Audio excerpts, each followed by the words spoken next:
जिसकी भी मैं चर्चा करना चाहता हूं, और वो ज्वलंत विषय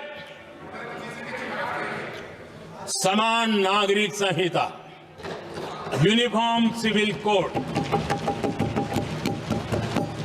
ये विषय भी संविधान सभा के ध्यान बाहर नहीं था। संविधान सभा ने यूनिफॉर्म सिविल कोड को लेकर के लंबी चर्चा की, गहन चर्चा की, और उन्होंने बहस के बाद निर्णय किया कि अच्छा होगा कि जो भी सरकार चुन करके आए वो उसका निर्णय करे और देश में यूनिफॉर्म सिविल कोड लागू करे। ये संविधान सभा का आदेश था। और बाबा साहब आंबेडकर ने कहा था, जो लोग संविधान को समझते नहीं है, देश को समझते नहीं है, सत्ता भूख सेवा कुछ पढ़ा नहीं है, उनको पता नहीं है बाबा साहब ने क्या कहा था। बाबा साहब ने कहा था, धार्मिक आधार पर बने, ये मैं बाबा साहब की बात कर रहा हूं, इतना वीडियो कट करके घुमाना मत।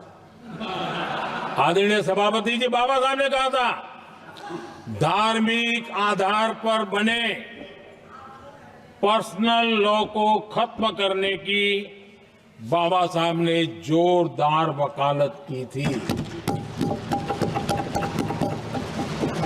उस समय के सदस्य के.एम. मुंशी जी ने कहा था, समान नागरिक संहिता को राष्ट्र की एकता और आधुनिकता के लिए अनिवार्य बताया था। कमा मुंशी जी ने। सुप्रीम कोर्ट ने भी कई बार कहा है कि देश में यूनिफॉर्म सिविल कोड जल्द से जल्द लाना चाहिए। सरकारों को आदेश दिए हैं सुप्रीम कोर्ट ने, और उसी संविधान की भावना को ध्यान में रखते हुए, संविधान निर्माताओं की भावना को ध्यान में रखते हुए हम पूरी ताकत से लगे हुए हैं सेक्युलर सिविल कोड के लिए।